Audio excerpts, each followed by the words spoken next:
Hello folks and welcome to Module 4.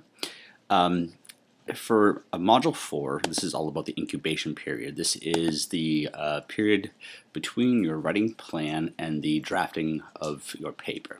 So you do want to take the time to think, reflect, and it also to consider some of the nitty-gritty aspects of writing, such as formatting. So in this module, you will take some time off of developing your analysis. In the meantime, you will learn more about the sources and citations and determine formatting styles, APA or MLA, best suited for you.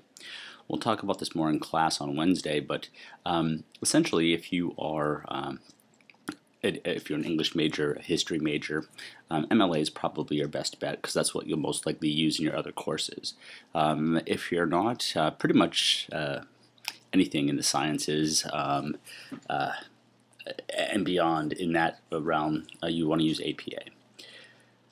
The activities for this module 4-3 assignment, which is quoting, paraphrasing, and summarizing. We'll talk about this extensively on Wednesday.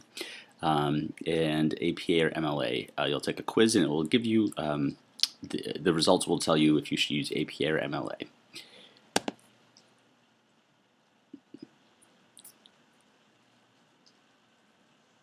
So incubation period. It gives you a chance to take a step back from your paper and focus on source integration. So in your body paragraphs, you are going to want to have evidence to support whatever point you're trying to make. This is true for most any paper that you write. In this paper, the evidence is going to most likely look like a quotation, because it will be a quotation. But that doesn't mean that you won't have occasion to paraphrase or to summarize, especially as you set up a quotation and in your analysis. You might do a little bit of it, not nearly as much. In your other courses, though, a quotation might not be the best form of evidence, and paraphrasing or summarizing might actually be. So let's just get into what they are. In a nutshell, you want to avoid plagiarism, which means using somebody else's ideas and presenting them as your own. So the next few readings and activities will help you learn how to use and cite outside sources. The use of outside sources makes your argument stronger by showing the reader that you have done research. That'll come into play more strongly when you take English 123, because you are going to write a research paper. In this class, because we are using the articles as our primary text, there really isn't going to be much or any of that, but it's something that will come up in a lot of your courses. So you definitely want to pay attention to any talk about research in this module for sure. As I said, plagiarism is using someone else's words, phrases, or ideas without attributing them, without giving them proper credit. And they give you some examples here of what that is. Just a note, you also cannot submit a paper that you wrote to two separate courses. That is called self-plagiarism, and it's still plagiarism. So unfortunately, you might think unfortunately, you can't give yourself permission to use a paper. It needs to be original work for each course. You can build off of the work you've done in a previous course, but you can't present the same paper for two different courses. In here it talks a bit more about plagiarism, but here's an important sentence. You can avoid plagiarism by practicing good research habits, taking care to use quotation marks around any quotation or borrowed phrase, and carefully documenting the page number and citation information for each source, even in your notes. Practicing good habits while taking notes will prevent accidental slip-ups in writing that you turn in, because accidental plagiarism is still plagiarism. So you want to make sure that you practice good researching habits.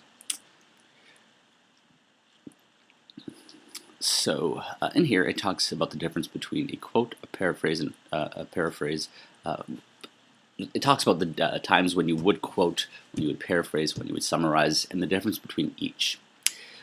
Excuse me. So Quotations are exact phrases taken directly from a source. Paraphrases convey the meaning of the source while using new and unique words and choice grammatical structures. New and unique words is key. The accidental plagiarism occurs when what you have written is too close to the wording used in the actual text without attributing it. Summaries are used for longer passages. They provide a concise, holistic overview of the source's meaning.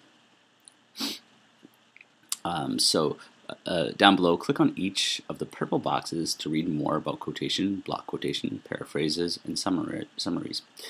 Block quotations are longer quotations. Depending on whether you're using MLA or APA, there's a slight difference, but there's links to both formatting styles in this module, so as you read through whichever one is the one that you're going to use, you'll be able to see exactly when you should use a block quotation. But essentially it's a quotation that is set apart from the rest of the paragraph, meaning it starts on its own line, it's indented 10 spaces, each line is indented the same, and there's some other differences between a block quotation and a regular a quotation you might be more used to using, such as block quotations don't have quotation marks around them, and the period doesn't go after the end parentheses, it goes at the end of the quotation. So you can take this optional and ungraded learning activity down here. It's a quiz. I recommend taking it because it'll give you some good information. It doesn't count against you. It won't take long. So I definitely encourage you to take that 6 questions. So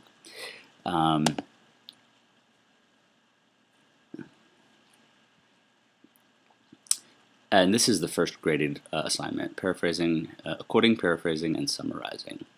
While you take a break from your essay as it incubates, let's learn some ways to effectively integrate sources into your writing so that they will be ready, so that you will be ready with confidence to place them in your paper. And so you answer the questions here, and it's all about the 3 different topics that were just addressed.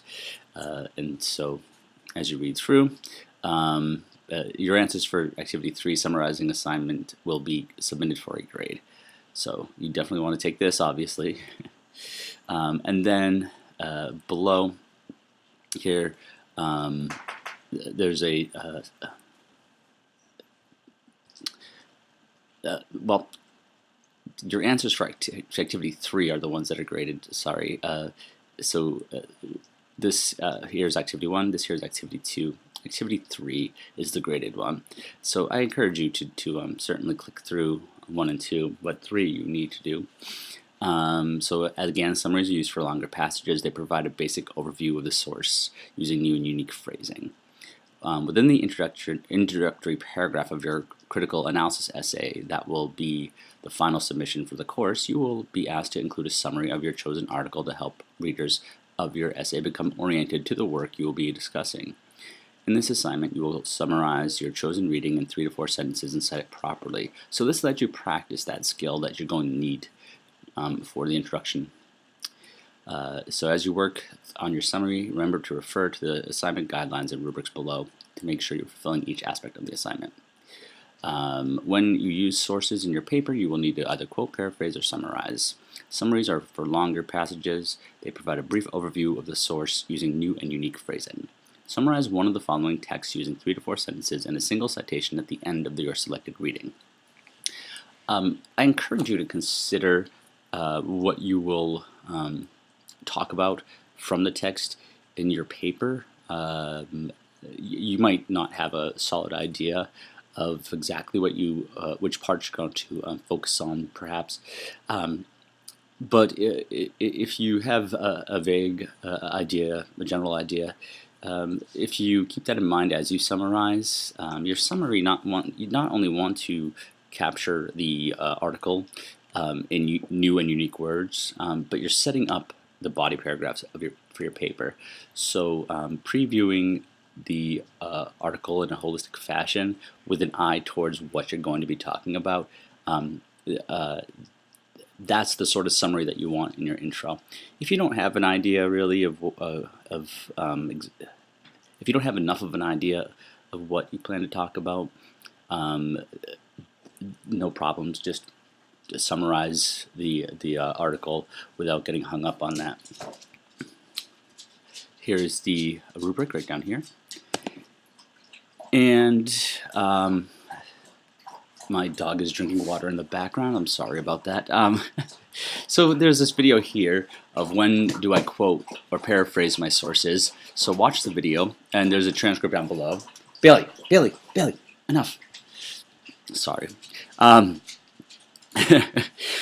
then there's an exercise here: paraphrase or quote. It's ungraded. I strongly encourage you to do it because it practice with this particular set of skills is really important, because these are the skills that will follow you from this course into your other courses, along with other ones. And then there's a reading here on integrating sources. This is another critical skill that you're going to need to have for this course and for your other courses. And we'll talk a bit more about this in class, but definitely read through here, paying close attention to how to integrate each of these different ways of conveying information from sources: quoting, paraphrasing, summarizing.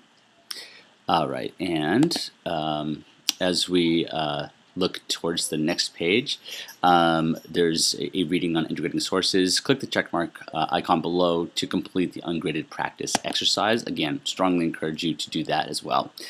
And then on the next page, APA or MLA, what is my style? There is a quiz, and at the end of the quiz, it lets you know if you should use MLA or APA.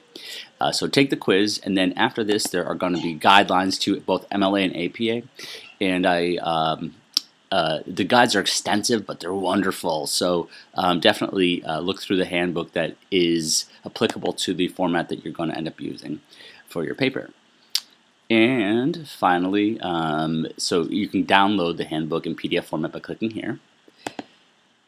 You'll notice that this module is a bit longer than the others. That's because you're taking a break from your paper, so this is the time to have that longer reading. And then beyond this point, there are resources for formatting. This one would be APA. You can watch the video, read the transcript. And then on the next page, the same thing. Oh, I'm lying.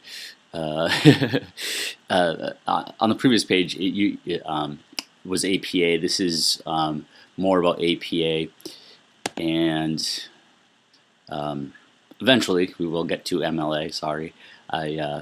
So this is in-text citations for APA. Very important, because you not only want to have a full citation on a works cited page or references page, but you need to have in-text citations throughout your paper whenever you use information from one of your sources. And then here we have quoting, quotations, block quotations, paraphrases, summaries, common knowledge. This is really helpful because sometimes people get hung up on what is common knowledge and what isn't common knowledge. So you can read through that. And I strongly encourage you to take your time with this reading. I would definitely start the reading early in the module. And then best practices for quoting and paraphrasing. Again, wonderful information here. We'll talk about it in class, so I'm not going to go into crazy depth here in the screen capture. Patterns for documenting sources listed in references lists. Again, lots of information in this module, so I would start the reading early in the module, maybe even chunk it, read part of it, take a break, come back to it later that day or the next day. And then general principles, we'll again talk about those in class on Wednesday. And there's, I could keep clicking, of course, but from here on, it's basically from the beginning of the information on sources and beyond, it's just about reading and absorbing information, taking some notes that will help you. But the most important thing is just to remember that this information is here, so if you need to recall it and you're having trouble, come back to this module, look at this information, or download the handbook, print it out, whatever you'd like to do. But this information is very important because it is the information at least as valuable, if not more valuable perhaps, than some of the other information that is going to follow you into most of your courses that you take here at SNHU. So, with that said, this was the screen capture for Module 4, and I will see you folks